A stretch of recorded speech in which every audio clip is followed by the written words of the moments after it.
Salam, perkenalkan kami dari kelompok 11. Di sini kami akan menjelaskan tentang sejarah Gereja Katedral Santo Yosef Pontianak. Nah, pertama-tama kami akan memperkenalkan nama saya sendiri adalah Merisa Francisca Welsi.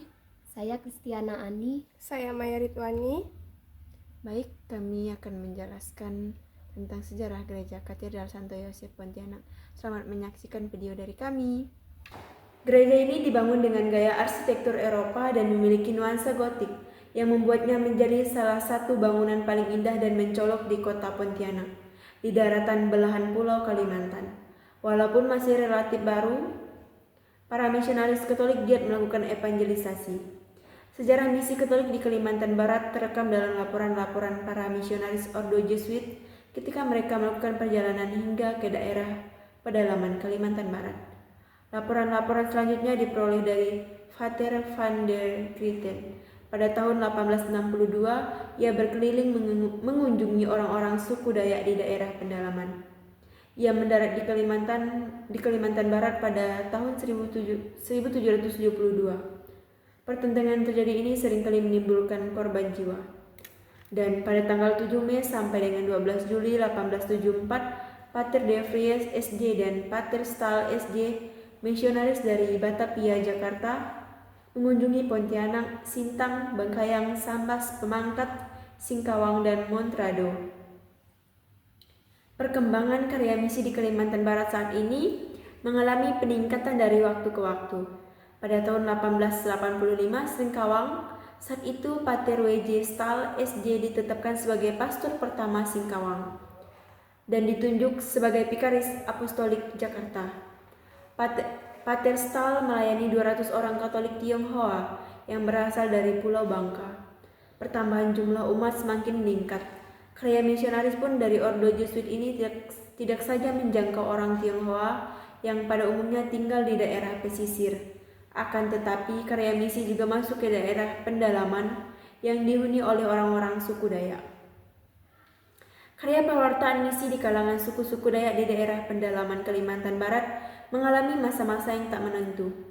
Dengan menggunakan transportasi air, Pastor Stahl menyusuri Sungai Kapuas sampai Semitau untuk mengunjungi pemukiman masyarakat suku Dayak Rambai, Seberuang, dan Kantu. Kondisi ini timbul karena jauhnya jarak tempuh yang harus dilalui dengan transportasi air, serta kondisi-kondisi lainnya yang turut memperparah keadaan.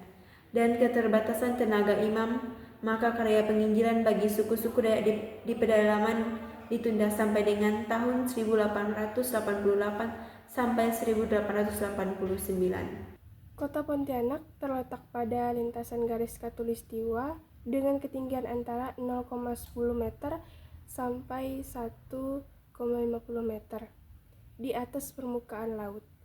Pada tahun 1906, penduduk kota ini berjumlah sekitar 18.000 orang. Kota ini dilintasi oleh Sungai Kapuas Besar, Sungai Kapuas Kecil, dan Sungai Landak. Kota ini terbagi dalam 3 belahan sungai, berhulu di daerah Kapuas Hulu melewati kota Putusibau. Pada abad 20, Kalimantan Barat berada dalam kekuasaan pemerintah Hindia Belanda. Ada beberapa kawasan menjadi wilayah kekuasaan kesultanan, dan Pontianak menjadi pusat pemerintahan. Pusat pemerintahan Hindia Belanda berada di seberang dari pusat kekuasaan Kesultanan Kadriah Pontianak. Pada masa itu, lokasi pemerintahan Hindia Belanda berada disebut Tanah Seribu atau Vermanteval. Pada dekade awal 1900, Pontianak terletak pada daerah rendah. Air pasang yang seringkali menyebabkan beberapa ruas jalan tergenang. Kota ini terbagi oleh parit-parit yang hampir memenuhi setiap sudut kota.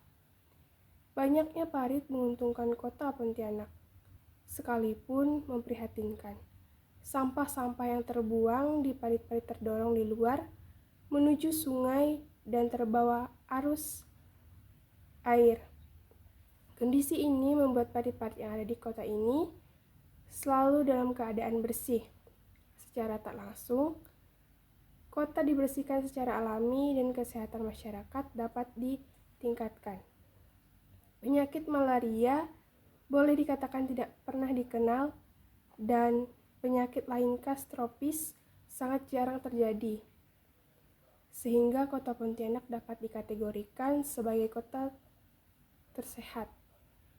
Suhu cuaca yang tidak begitu tinggi, rata-rata 26,5 derajat Celcius, dan angin segar membuat kota Pontianak menjadi tempat tinggal yang menyenangkan. Dua aliran sungai yang membelah perut kota menjadikan Pontianak sebagai kota transit ketika orang-orang akan mudik di daerah pedalaman dan sebaliknya. Melihat kondisi geografis ini, Prefek Apostolik Borneo, Pastor Franciscus Bos, berpikir bahwa Pontianak akan menjadi daerah baru di kemudian tempat karya misi harus dibuka.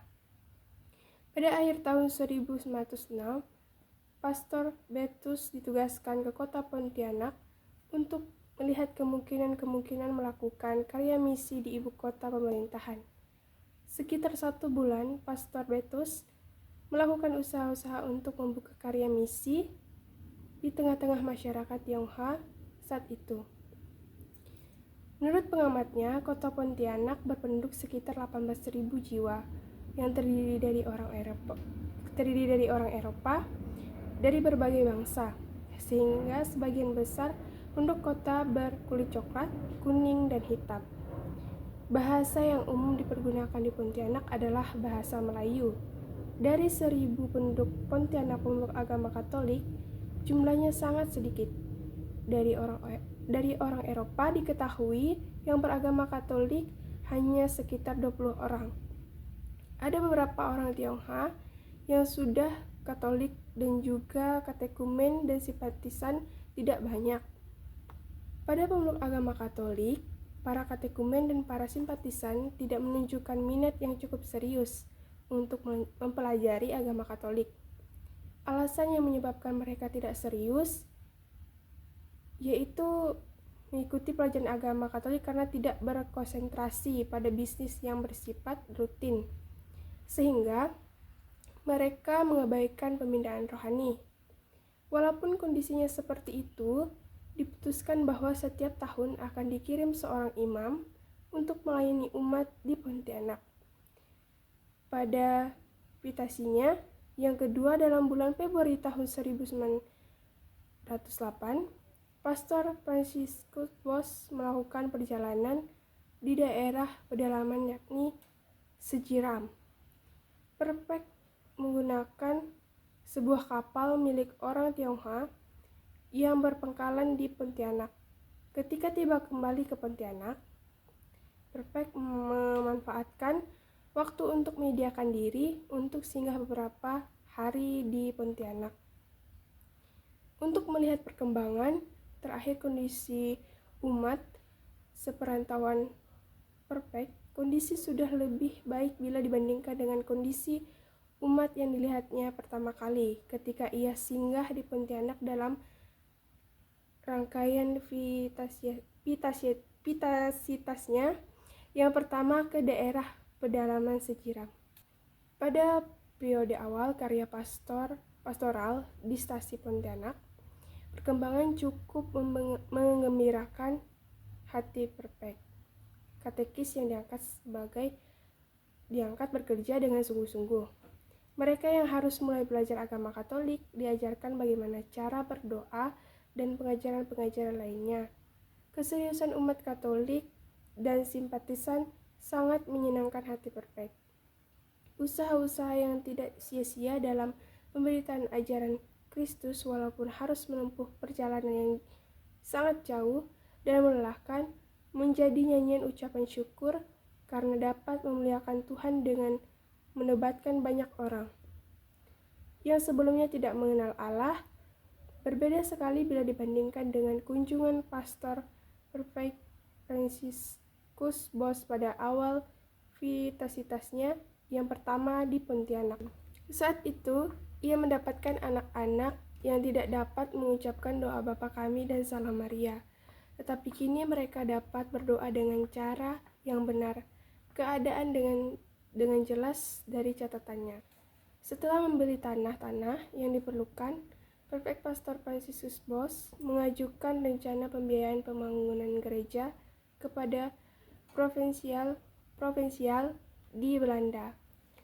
Pada misionaris mengembangkan karya pastoralnya dengan pengajaran agama secara pribadi dan berkelompok, dan juga melalui pendekatan pendidikan sekolah. Pada misionaris mengembangkan karya pastoralnya dengan pengajaran agama secara pribadi dan berkelompok, dan juga melalui pendekatan pendidikan sekolah. Karya pastoral melalui pendekatan pendidikan ditempuh dengan cara mendirikan pusat-pusat pendidikan formal dan penyediaan asrama-asrama bagi para siswa yang sengaja dititipkan sebagai anak asuh. Konsep strategi pembinaan umat dan karya pastoral seperti ini telah mereka lakukan sebelumnya di daerah Singkawang, Nyarungkop, dan Sijiram. Untuk membangun umat yang mayoritas suku Dayak, para misionaris membangun pusat-pusat pendidikan Katolik di daerah Nyarungkop dan Sijiram sebagai basis utamanya. Mereka membangunkan banyak sekolah dan asrama untuk menampung anak-anak yang dititipkan oleh orang tuanya untuk dididik. Dengan adanya sekolah dan asrama, diharapkan pada jam-jam di luar sekolah, anak-anak yang tinggal di asrama dapat dididik dan dibimbing dengan pelajaran agama Katolik. Dengan sistem pendidikan yang diterapkan ini, diharapkan karya pewartaan akan semakin mudah untuk menjangkau masyarakat yang bukan Katolik menjadi pengikut Katolik yang setia. Untuk maksud serupa, Prefek juga membangun sekolah dan asrama seperti yang telah diuraikan sebelumnya. Prefek Pastor Fransiskus Bos mengambil kesimpulan bahwa tenaga para imam dan bruder Kapusin yang mendirikan sekolah dan asrama sekaligus juga menjadi tenaga yang pengajarnya tidaklah dapat melaksanakan fungsinya dengan efektif. Berdasarkan pengalaman di Singkawang, kehadiran para suster yang sangat membantu di bidang pendidikan dan membawa dampak bagi terbukanya peluang yang lebih banyak lagi di dalam karya misi. Maka sekitar 1 tahun ia memindahkan pusat pelayanan misi dari Singkawang ke Pontianak. Prefek memohon bantuan para suster SFIC untuk menangani sekolah dan asrama di Pontianak. Beliau berharap melalui pendidikan di bawah pembinaan para suster SFIC, karya pastoral bersama dalam menobatkan masyarakat sebanyak mungkin untuk menjadi murid-murid Kristus. Karya mereka membuahkan hasil, walaupun baru memulai melangkah, anak-anak berdatangan untuk belajar. Dalam laporan para suster SFIC ditulis, tak lama kemudian datanglah anak-anak yang mau belajar, dan meskipun untuk sementara waktu tidak ada kemungkinan memberi pengajaran yang teratur, mereka ini juga mendapatkan pelajaran agama. Betapa bahagianya kami bahwa tahun baru berikutnya kami mempunyai 18 anak guru agama Cina tiap hari datang mengajar katekismus kepada anak-anak itu dalam bahasanya sendiri. Ada yang sudah dibaptis, yang lain lagi sedang dipersiapkan. Tetapi sebelumnya rajin. Kedua putri dari Singkawang segera mengajar mereka berdoa.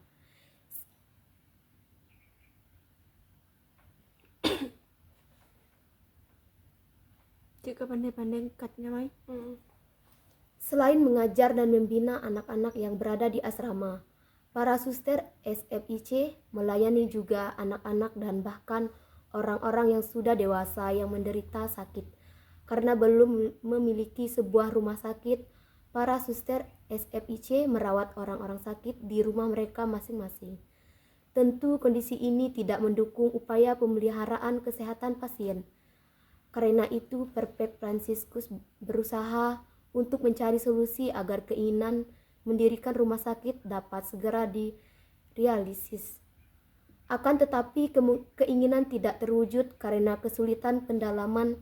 Prefek Fransiskus berharap agar berharap akan adanya subsidi dari pemerintah. Tetapi keinginan itu tidak dapat dipenuhi oleh pihak pemerintah. Surat-surat usulan permohonan subsidi tidak pernah dijawab oleh pemerintah. Sesudah penantian yang panjang, harapan para suster dan MGR Fransiskus terpenuhi ketika pada awal tahun 20-an. Saat Presiden Pontianak menawarkan pemanfaatan tangsi polisi yang akan segera dikosongkan karena institusi polisi akan segera dihapus. Namun harapan itu baru terwujud 8 tahun kemudian. Selama menunggu penyerahan tangsi polisi, para suster terpaksa menyewa 2 buah rumah orang Tionghoa yang dipakai sebagai rumah sakit kecil. Pasien-pasien yang dirawat di rumah sakit kecil ini umumnya orang-orang yang tidak mampu dan sebagian besar adalah orang Tionghoa, masyarakat Tionghoa.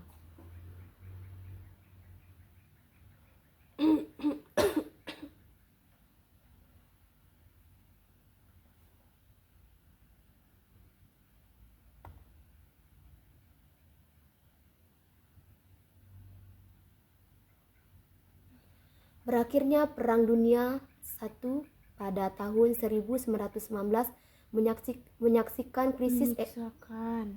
menyiksakan krisis ekonomi yang melanda seluruh dunia. Kondisi yang sama dihadapi juga oleh gereja di Pontianak yang telah berubah status menjadi gereja katedral. Karya misi terancam gagal karena keterbatasan dana. Untuk mencari jalan keluar agar karya misi dapat terus berlanjut, tidak ada jalan lain selain berharap akan bantuan dari pemerintah Hindia Belanda. Upaya ke arah itu dilakukan oleh MGR Fransiskus Bos, tetapi birokrasi pemerintah Hindia Belanda tidak meresponnya dengan cepat. Segala macam usulan dan proposal yang diajukan seakan tenggelam dalam lautan surat-surat di meja petugas-petugas pemerintahan. Sementara itu, pembinaan umat melalui karya pendidikan mengalami pasang surut. Dari beberapa catatan diketahui bahwa guru-guru agama yang direkrut untuk mengajar di sekolah tidak memberikan pengabdiannya sebagaimana seharusnya, sehingga memberikan dampak yang tidak baik bagi para murid. Selanjutnya dalam laporan dikatakan bahwa sekolah-sekolah Katolik tidak membawa pengaruh yang besar di kalangan masyarakat.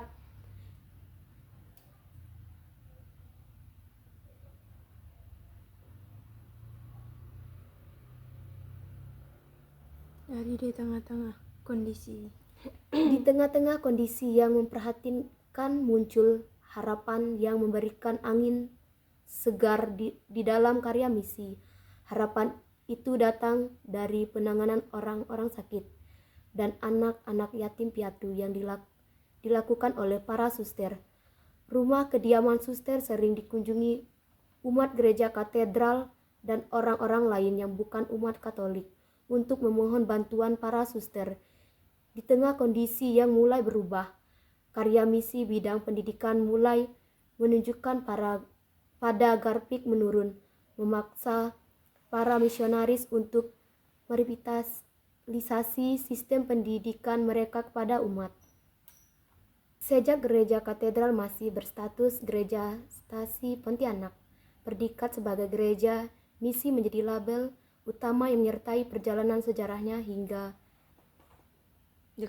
dekade-dekade berikutnya. Pewartaan yang bukan semata mencari jiwa-jiwa baru, melainkan juga melakukan karya amal dan sosial, dengan tujuan menyampaikan iman Katolik kepada masyarakat luas yang dijiwai spiritualitas Santo Fransiskus dari Assisi yang membaktikan hidupnya sesuai dengan Injil dengan cara mengasihi mereka yang miskin, sakit, menderita, dan korban diskriminasi dipinggirkan oleh kekuasaan dan masyarakat. Karya amal dan sosial yang dilakukan oleh misi diwujudkan dalam bidang pendidikan dan kesehatan. Pendidikan dapat meningkatkan kesejahteraan masyarakat dan sekaligus melalui pendidikan para misionaris dapat mengajarkan spiritualitas iman Katolik. Karya kesehatan mewujudkan kegiatan amal dalam perawatan orang sakit. Bentuk-bentuk pelayanan ini menjadi kesaksian yang menjadi sumber pewartaan para misionaris yang telah dimulai oleh Mgr Franciscus Bos. Umat gereja katedral mencangkup wilayah kota Pontianak dan sekitarnya. Sangat disayangkan bahwa data umat di lingkungan gereja katedral tidak diketahui sejumlah jiwanya, mulai dari awal pendirian stasi Pontianak hingga masa awal tahun 40-an. Penelusuran melalui literatur dan data-data yang ada tidak menunjukkan jumlah angka hingga masuk tahun 40-an. Gelapnya data mulai dari masa awal stasi Pontianak hingga kemerdekaan Indonesia tahun 1945. Hal ini diperkirakan akibat serbuan tentara Jepang yang mendarat di kota Pontianak dengan menjatuhkan bom dan menimpa sekolah HCS. Kejadian pada tanggal 19 Desember 1941 saat sekolah sedang melakukan aktivitasnya, menyebabkan korban 15 jiwa meninggal dunia dan sekitar 600 orang tewas di berbagai tempat di kota Pontianak. Jatuhnya bom yang hanya berjarak 300 hingga 400 meter dari gereja katedral tentunya membuat panik para pastor, bruder dan suster yang tempat kediamannya saling berdekatan. Langkah cepat dilakukan oleh para suster dan bruder untuk segera mengusir keluar kota membawa anak-anak yang tinggal di asrama yang tidak mungkin untuk dipulangkan. Tahun 1914 di daratan Eropa meletus Perang Dunia Pertama.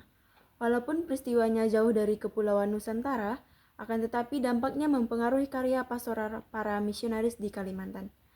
Nah, selama Perang Dunia I tidak ada satupun pucuk suara pun dari Belanda. Semua program yang telah disusun oleh Frevert tertunda untuk masa yang tidak diketahui sampai berapa lama. Situasi ekonomi dari waktu ke waktu semakin tidak menentu, yang menyebabkan kehidupan para misionaris semakin sulit.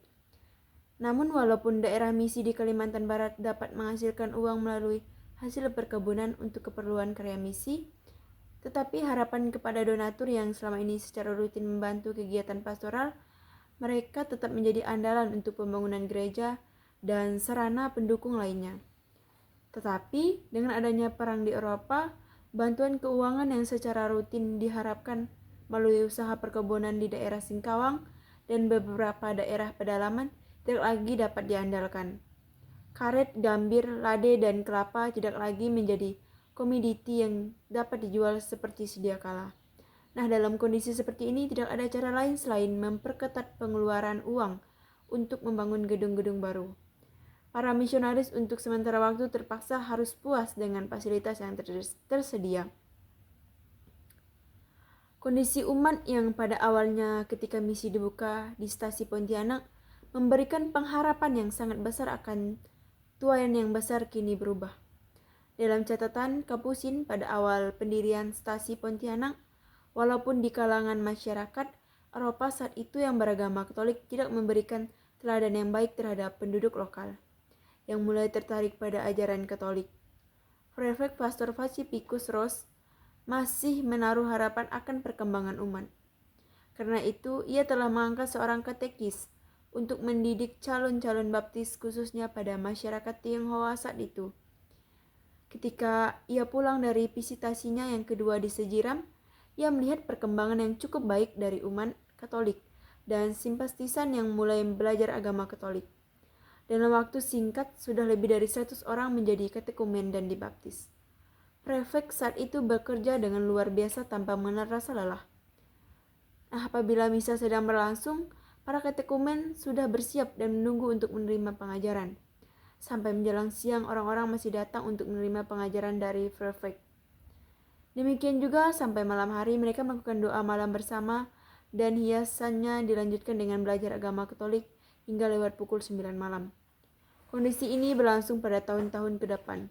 Selama 4,5 bulan mereka di situ, jumlah katekumen meningkat lebih dari 300 orang dan 40 orang sudah menerima sakramen pembaptisan. Di tengah jumlah besar katekumen dan baptisan baru, hanya terdapat seorang perempuan. Jumlah anak-anak adalah harapan masa depan setiap misi, sama sekali di luar pengarihan kami. Dengan kata lain, bila mereka tidak bisa mempengaruhi kelompok orang itu, maka hasilnya semakin banyak. Tapi pada masa-masa berikutnya, mulai tahun 1913 hingga berakhirnya Perang Dunia I, kemunduran mulai terjadi. Nah, menjelang berakhirnya Perang Dunia Pertama, tepatnya pada tanggal 14 Maret 1918, Prefektur Apostolik Borneo yang dijabat oleh Pastor Pacificus oleh Tata Suci di Roma diangkat menjadi Vikariat Apostolik. Pastor Pacificus Bos kemudian ditabiskan oleh Monsignor Louis Penn sebagai uskup di Pontianak pada tanggal 17 November 1918. Dengan status baru sebagai uskup, gereja di Pontianak dengan sendirinya berubah menjadi gereja katedral. Berakhirnya Perang Dunia I pada tahun 1919 menyisakan krisis ekonomi yang melanda seluruh dunia.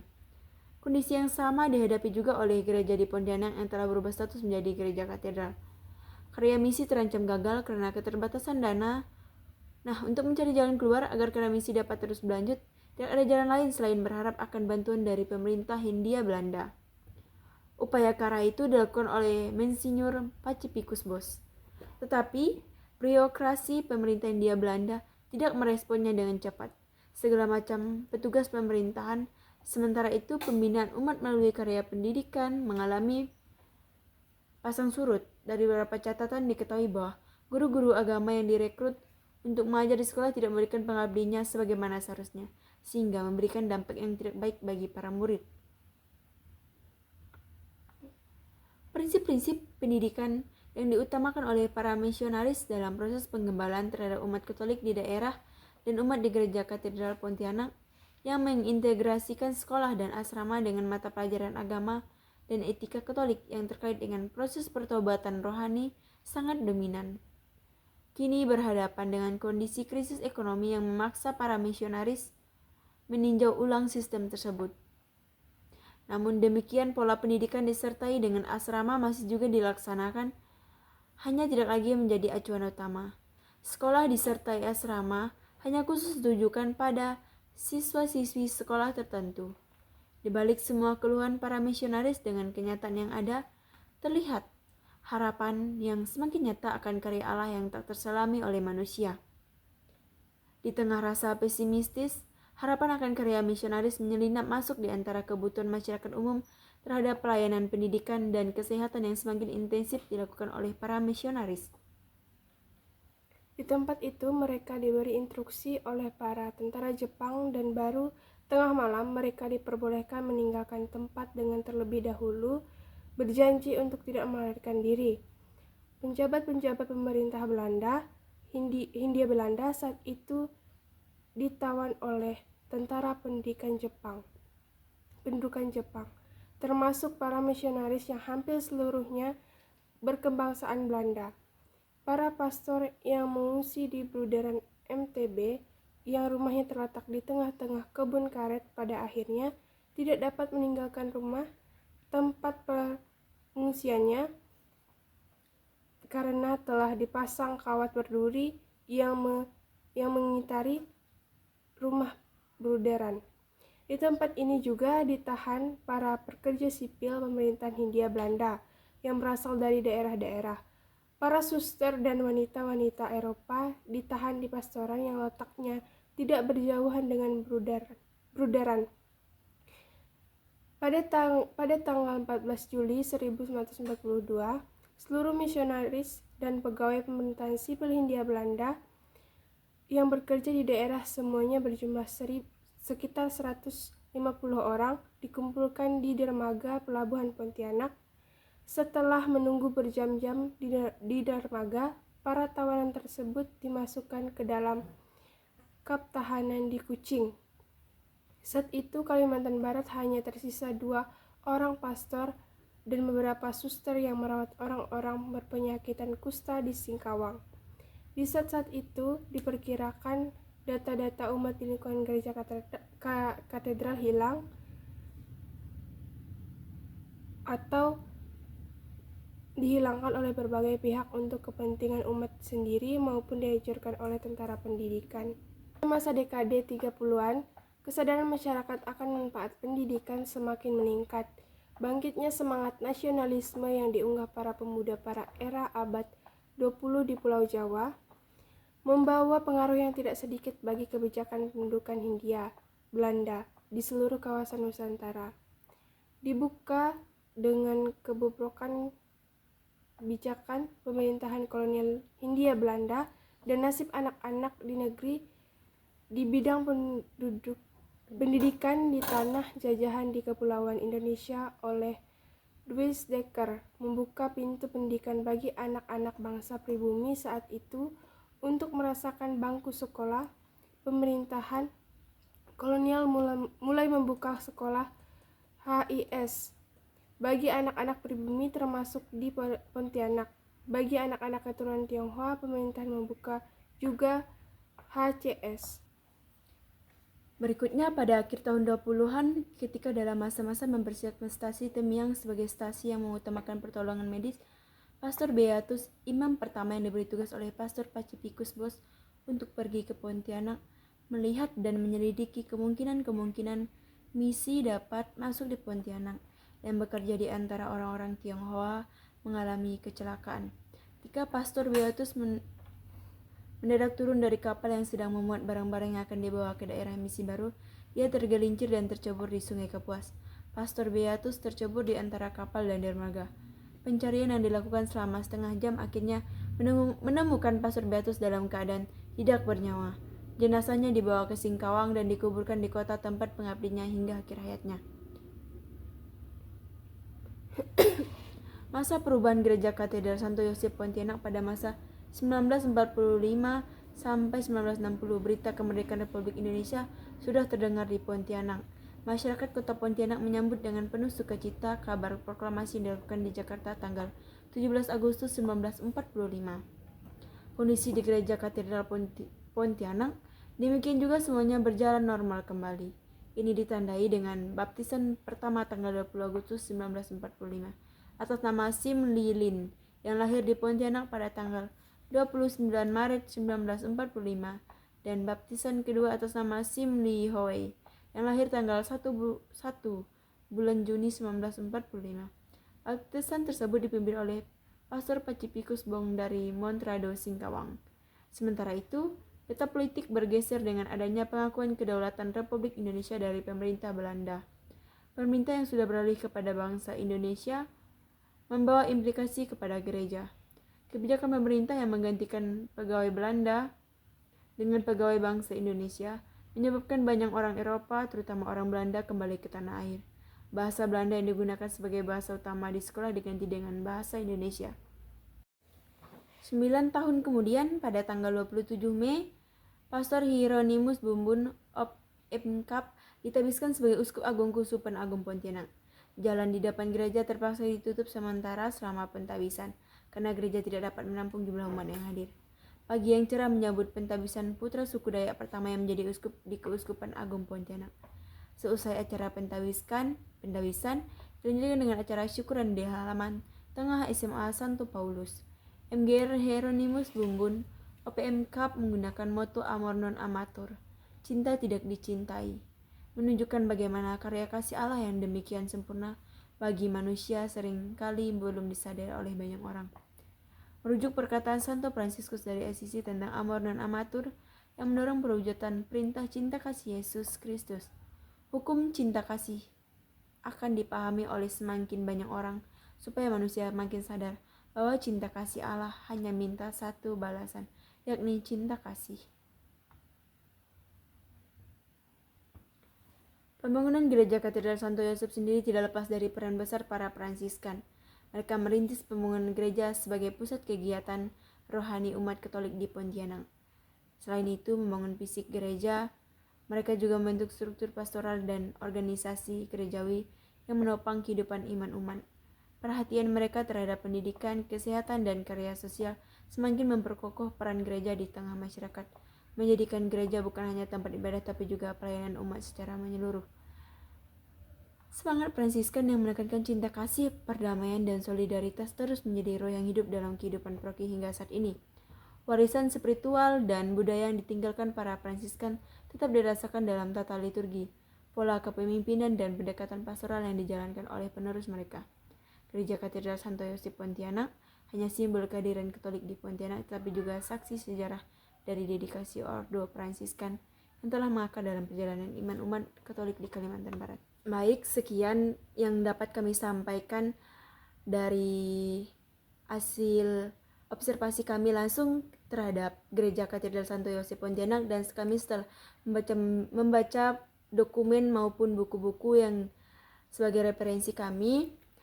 Kurang dan lebihnya kami mohon maaf. Mungkin setelah menonton video kami teman-teman semakin terinspirasi. Akhir kata kami ucapkan terima kasih, mohon maaf. Salve. Salve.